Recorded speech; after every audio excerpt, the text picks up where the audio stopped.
এই গ্রিন সিগন্যালটা কে দিচ্ছে আমাকে একটু বলেন তো। এটা তো মাহফুজ আনাম জানে, কিন্তু তুমি তো বলেছেন গ্রিন সিগন্যাল তাহলে পেয়েছে। তো সবাই তো গ্রিন সিগন্যালের জন্য কথা বলতেছে, গ্রিন সিগন্যালটা কে দিল এইটা তো বলছে না কেউ। যেহেতু পুলিশের চাকরি করেছি, কিছুদিন করেছি, অনেকদিন করিনি, 3 বছর চাইতে একটু কম, সেই হিসাবে যতটুকু আইন জানি আমি সেইখান দিয়ে শুরু করতে চাই। আপনার যে কোনো আইনে কাউকে দোষী সাব্যস্ত করতে হলে তার বিরুদ্ধে একটা জিডি কমপক্ষে করতে হবে, অথবা একটা এফআইআর করতে হবে। আর তার আগে সে লোকটাকে আপনার একটা জানান দিতে হবে। কাউকে জনসমক্ষে পুরোপুরি এক্সপোজ করার আগে তাকে একটা আত্মপক্ষ সমর্থনের সুযোগ দিতে হবে। হুম, তাকে আপনার বলতে হবে যে আমার কাছে আপনার সম্বন্ধে এই সমস্ত কথা আছে, আপনি এগুলি যদি সত্য হয় তাহলে বলেন, মিথ্যা হয় তাহলে বলেন। যদি আমরা মনে করি সত্য তাহলে আমরা এটা আমাদের নিজেদের ব্যবস্থায় মানুষের কাছে নিয়ে যাব। হুম, আমার জানা মতে বেনজির, আজিজ কিংবা এসপি সিনহা যাদের কথা এখানে এসেছে, তাদের কাউকে এরকম প্রিএমটিভ কোনো কথা বলা হয়নি বলে আমি যতটুকু জানি। আমার ভুল হতে পারে। এটা হচ্ছে প্রাথমিক তাত্ত্বিক কথা, যাই বলেন তাই। আর দ্বিতীয়ত,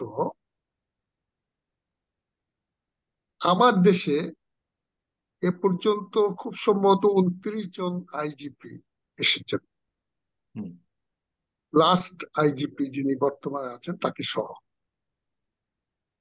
এর মধ্যে এরকম জনসমক্ষে আলোচিত মানুষ শুধু একজন, বেনজির আহমেদ সাহেব।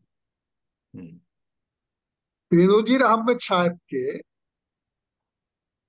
আমি মনে করি, আমার ভুল হতে পারে, আইনের চোখে যারা তাকে আগেই তার বাড়িতে, তার কাছে আলাদিনের চেরাগ আছে, এত এত সম্পত্তির মালিক, এত এত জিনিস উনি সংগ্রহ করেছেন, সবগুলোই কিন্তু আপনার কোনো বিচারে যায়নি এখন পর্যন্ত।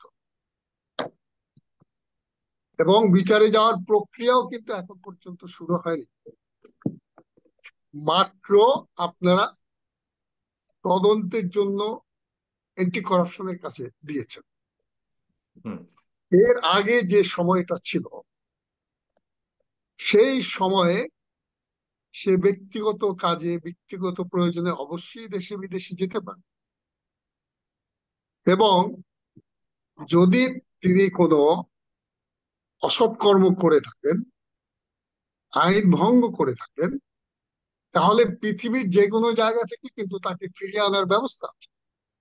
হুম, ইন্টারপোলের রেড অ্যালার্ট দেওয়া যায়। এমন না যে তিনি সারা পৃথিবীর মধ্যে আহ, সবাইকে ফাঁকি দিয়ে কোনো না কোনো জায়গায় একদম লুকিয়ে থাকবেন, এটা আমি বিশ্বাস করি না। আর বেনজির যে আপনার এই সমস্ত সম্পত্তি সংগ্রহ করেছে, আপনারা সবাই বলেছেন এতগুলো দলিল, এতগুলো দস্তাবেজ, এতগুলো জমি, এতগুলো টুকরো তিনি দখল করেছেন, এই করেছেন সেই করেছেন, দলিল তৈরি করেছেন। আপনারা কি কেউ একটা হাতের সিগনেচার ভেরিফাই করেছেন? আমি যদি বলি এর কোনোটা সিগনেচারই বেনজিরের না, তাহলে আপনি কি করে প্রমাণ করবেন? আপনি কিন্তু প্রমাণ করতে যদি যান এবং হস্তরেখা আ- আ- আ- মানে হাতের লেখা বিশারদদের কাছে যান, তারা কিন্তু প্রথমেই বলবে আমাদের দেশে এটা পরীক্ষা করার কোনো ব্যবস্থা নেই। তখন আপনি কোথায় যাবেন? তো এই সমস্ত বিষয় মিলিয়ে, বিশেষ করে সে একটা সরকারি কর্মচারী, উচ্চ পদস্থ কর্মচারী। জেনারেল আজিজ রিটায়ার্ড, তিনিও আর্মির একজন উচ্চ পদস্থ কর্মচারী। কিন্তু এখানে আহ আপনি যদি কয়েক কয়েক সিনহা, আইউপিএস উনিও, এর কথা বলি, সাবেক এমপি, হ্যাঁ, বড় মানে সদ্য সাবেক এমপি শফিকুর রহমান নিজেই তো বলেছেন যে তাকে জোর করে নিয়ে হোটেলে নিয়ে এরপর দেখা যাচ্ছে যে তার কাছ থেকে লিখে নিয়েছেন, সেখানে আইজিপি বেনজির সাহেব ছিলেন, সরাসরি বেনজির সাহেব ছিলেন। এটাকে আপনি কি সরাসরি আইউপিএস হিসেবে দেখেন কিনা, বা এটাকে আপনি গুরুত্ব দেন কিনা? স্টেটমেন্টটা আমার চোখে পড়েনি, এটা কি বলেন তো শুনি। আবার চোখে পড়েনি মানে, দৈনিক সমকাল পত্রিকাতে গতকালকে একটা পুরোপুরি প্রতিবেদন করা হয়েছে তার এই স্টেটমেন্ট নিয়ে, এবং তার পুরো ভিডিও স্টেটমেন্ট নিয়েছে। সেখানে তিনি আচ্ছা। জনাব শফিকুর রহমান বলেছেন, যখন হুম। তিনি র্যাবের ছিলেন তখন জনাব শফিকুর রহমানকে আহ, একটা হোটেলে ডেকে নিয়ে, রাতের বেলায় একটা হোটেলে ডেকে নিয়ে, তখন পদ্মা ব্যাংকের এমডি মনে হচ্ছিল, আমি ভুল হতে পারি, যে আরেকজন ব্যক্তির তিনি ইয়ে দিয়ে উদ্ধৃতি দিয়েছেন, তাকে দিয়ে খবর নিয়ে খবর দিয়ে শফিকুর রহমানকে নিয়েছেন আপনার হোটেলে, এবং হোটেলে বসাচ্ছিলেন বেনজির আহমেদ সহকারে আরো কয়েকজন। তিনি আহ, একটা সাদা কাগজে সই করতে বলেছেন, যে এখানে সই করুন। জনাব শফিকুর রহমান এখন বলতে পারতেছে সেই কাগজটা যে শেয়ার হোল্ডারের কাগজ ছিল সেটা তিনি বুঝতেও পারেননি। তাকে বলা হয়েছে এখানে সই করুন, অনেকটা হুমকি দিচ্ছিল তাকে যারা আশপাশে ছিলেন বেনজির আহমেদের। পরবর্তী শোনা গেছে যে জানতে পেরেছেন তার যে টেলিভিশন, সিটিজেন টেলিভিশন, সেই সিটিজেন টেলিভিশনের প্রায় অর্ধেক শেয়ার বেনজির আহমেদ তার নিজের দুই মেয়ের নামে এবং নিজের নামে নিয়ে নিয়েছেন, এবং পাশে যারা ছিলেন অন্যান্যদের নামও নিয়ে গেছেন। এখন তিনি তাহলে শফিকুর রহমান সাহেব তো একজন মেম্বার অফ পার্লামেন্ট, তখন তিনি এমপিও ছিলেন, তখন তিনি এমপি ছিলেন। এমপি ছিলেন। রাইট।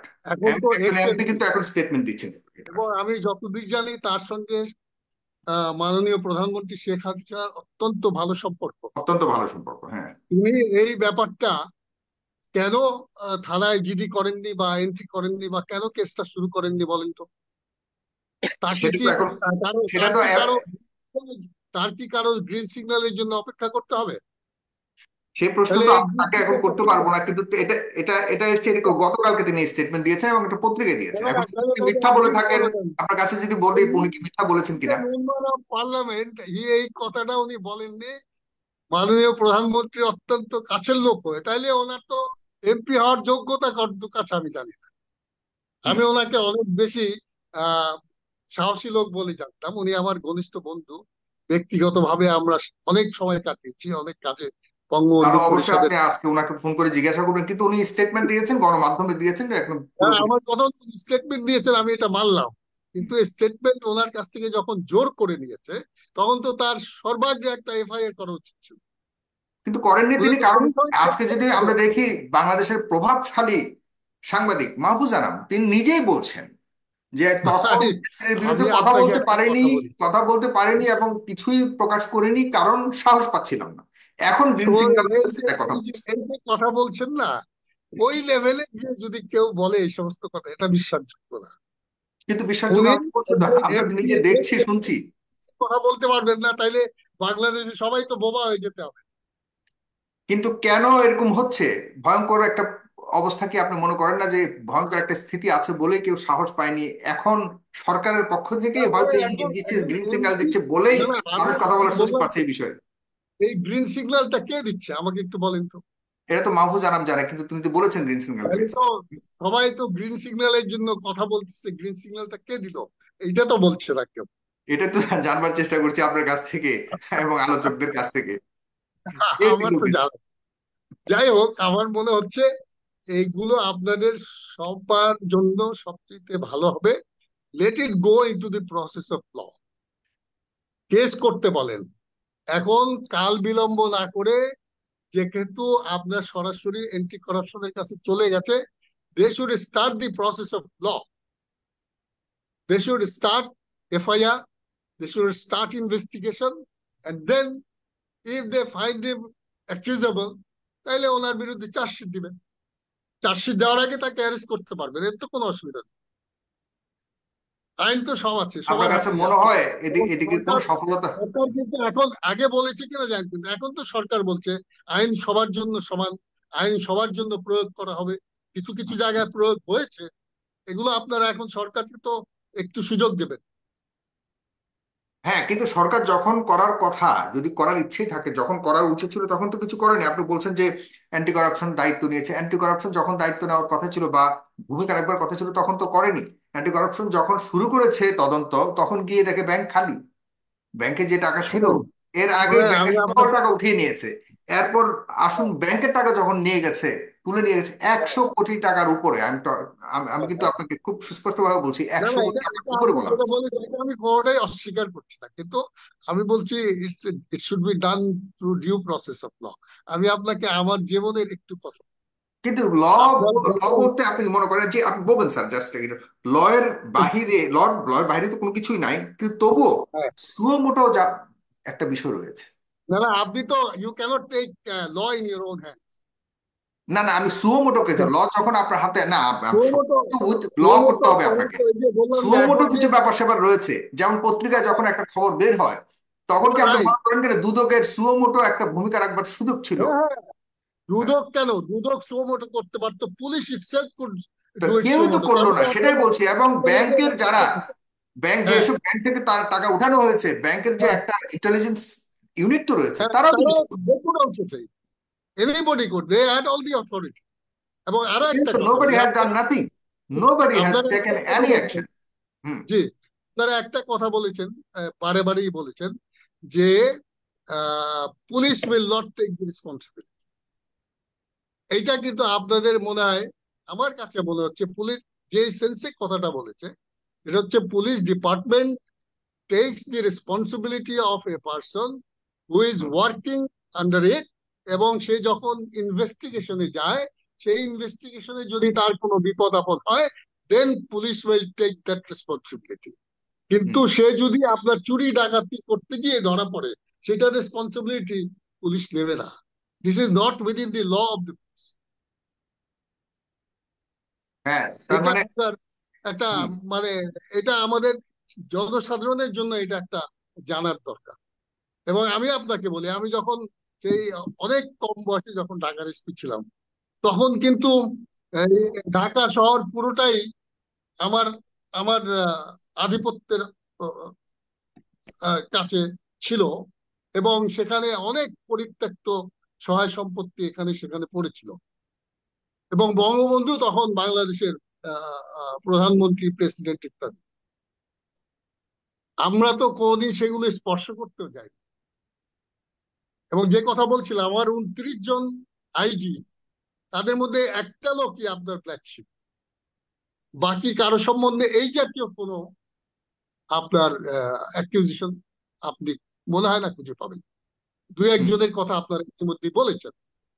সুতরাং এটা একটা, সুতরাং মনে শেষ করেন কথা যদি একটা, আপনার কাছে বলে, আপনি কি মনে করেন কিনা যে সরকারের প্রশ্রয়ের দেশ ছেড়ে যেতে পেরেছে তিনি? এবং সবার পারসেপশন এটা, আপনি তো বলছেন সে আসবে, কিন্তু সাধারণত এই ধরনের অভিযোগ যখন উত্থাপিত হয় কারোর বিরুদ্ধে, বাংলাদেশের ইতিহাসে আসেনি, কেউ আসে না সাধারণত। সেই জায়গা থেকে যদি না বলি, কেন এই কথা বলছেন কেন? আপনার বঙ্গবন্ধুর কিলারদের মধ্যে না তো আমি আপনার বঙ্গবন্ধু তালিকা ক্লিয়ার, আমি ওই পর্যায়ে যাচ্ছি না, পুলিশ লেভেলের যারা সবাই, দুর্নীতি করে, আমি পুলিশ না লেভেলের না, এই পর্যায়ে। আপনি যখন ধরে আনতে হবে তখন তো এইরকম প্রসেসই যেতে হবে। আচ্ছা, আপনি তার মানে প্রসেস না করে আমি পালিয়ে গেলাম, আমাকে আসেন বললে কি চলে আসবো নাকি? কিন্তু পালিয়ে পালিয়ে তো গেল, পালাতে যে সুযোগ দেওয়া হলো সেই জায়গাতে সরকারের কোনো ল্যাকেজ দেওয়া হলো দেখেনি। এইটা সম্বন্ধে আমি কিছু বলতে পারবো না, কারণ আমি তো তাকে পালাতে দেখিনি।